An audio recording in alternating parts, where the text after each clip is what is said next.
Now for our story. This evening, Ben Calvert and his wife were taking their coffee in the living room after dinner. Jessie was wearing a simple blue dress which looked very well with her well-groomed graying hair and youthful face. She looked calm and well-poised, but inwardly Ben's wife was feeling rather nervous. The calm pattern of her life had been disturbed recently by the return of Brett Cameron to Wakefield. However, Jessie intended to have nothing to do with him. Her future, her security were bound up with Ben Calvert. Ben's daughter Kit was gone now, and if Ben could stop worrying about her, if he'd come to the point of actually disowning his daughter legally, financially, then, Jessie thought, her years of struggle, years of waiting, would be well repaid. Jessie's voice was full of wifely solicitude as she said, Tired tonight, Ben? Yes, I am, rather. I think you've been working too hard, darling. You ought to let up. Let someone else take over more of the tedious work down at the office. I don't care. If I don't watch them, they get things so mixed up it takes me days to straighten them out. Well, but couldn't you train someone? Some young man? Good heavens, Jessie. You talk as if I'm in my dotage. Why, no, Ben, I don't mean that at all. I hope not. But it's so obvious that you've been under quite a strain lately. No. Ben, I wish you'd stop brooding about Kit. I know you've got her on your mind. Well, I have thought about her quite a lot these last few days. After all, Jessie, she is my daughter. She is, if you still want her to be. That's not the question. Whatever Kit's done, she's my own flesh and blood. I can't get away from that. Much as I'd like to. Well, it's only your good I'm thinking about, Ben. You know that. Yes, I suppose so. I hate to see you unhappy like this. Worrying about that girl after what she did to you. She's not worth it, Ben. I can't imagine where she can be. She'll run out of money. I checked at the bank, and she hadn't taken much with her. Oh, I wouldn't worry about Kit's managing. She's always taken care of herself before. Don't worry about that. She's just hiding out somewhere, waiting until things blow over. It's not that I forgive her. No, I can't do that. But just the same, Jessie.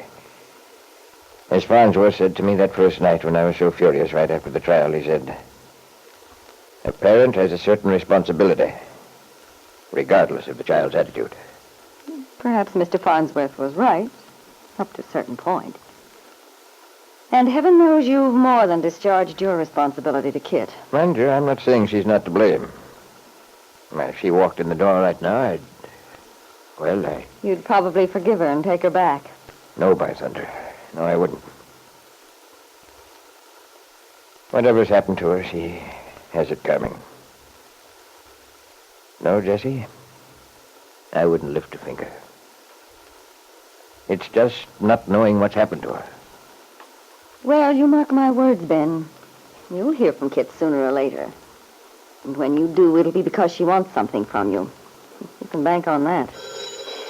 Oh, Lucy's gone to her sister's. I'll get it. No, you sit still. Oh, but... All right, Ben, thanks. Hello? Hello? That's funny. Oh, who is it, Ben? I don't know. There's nobody on the line. Oh, well, probably a wrong number. People can't even ring a number and get it straight. Honestly, the inefficiency of some human beings. Now, Ben, don't let a little thing like a wrong number upset you. Oh, I'll try my luck this time. Hello? Hello, darling. I rang you just a moment ago, but I got the wrong party. The old man's home, huh? I'm sorry, but you must have the wrong number. Jessie, darling, don't brush me off. I want to talk to you. Well, you better call the operator. Same thing again, eh? Yes, maybe you're right at that, then. I guess people aren't very bright. I was thinking I might go out for a little drive before I turn in. It's such a nice night.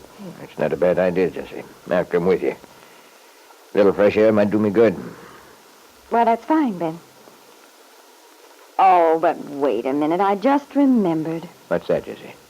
Didn't you say you had to get those papers ready on the Anderson deal tonight? Say, that's right. It's a shame to remind you Oh, of it, well, it doesn't matter. I can do them in the morning just as well, right after breakfast. Yes. Except that tomorrow I'd planned to have Lucy do the study. The windows need cleaning. Oh, confound it. All right, I'll do them tonight. Well, don't be cross with me, Ben. I can't help it. Go ahead, Jessie. I ought to know better than to expect any peace, any relaxation. There's always something. Jessie Calvert took a light wrap from the hall closet, hurriedly powdered her nose and freshened her lipstick in front of the mirror over the telephone stand. And a short while later, Ben's large sedan pulled up in the tree-shaded driveway at the side of Brett Cameron's cottage across the river from David Bowman's. As Jessie started along the flagged walk which led to the house, a door was flung open and Brett appeared silhouetted in the opening. Well, I must say, Brett, that was a fine trick. Think so? I thought it was rather neat myself. Come in, darling. If I had the sense I was born with, I'd turn right around and go home. Think of what you'd be missing if you did. Oh, you look lovely tonight, Jessie. You always did look especially beautiful when you're angry. Oh, stop it, Brett. Don't maul me. Very well. Sit down, darling. What would you like to drink? Nothing, thanks. I didn't come over to make a social call. Well, but surely there's nothing wrong with our having a drink together. Two old friends. Oh, stop it. Two old friends, indeed.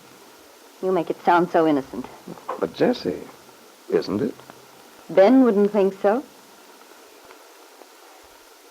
Brett, for heaven's sake, what are you trying to do? That is a leading question, my sweet. Well, I told you the other day, I don't want you to phone me or try to get in touch with me. I'm perfectly satisfied with my marriage, and I've no intention of doing anything to endanger it. Yes, I remember you said that. And my answer is, methinks the lady doth protest too much. That's nonsense. I've simply had to repeat myself because I can't seem to get it through your head that I don't intend to have anything whatever to do with you. I worked hard for what I have. And now, just when everything's going smoothly, that daughter of Ben's is finally out of my hair, you have to come along and spoil everything. But I haven't spoiled anything. Nor do I intend to. As a matter of fact, Jessie, I want to help you. Help me. You? Certainly. I'd like to know how.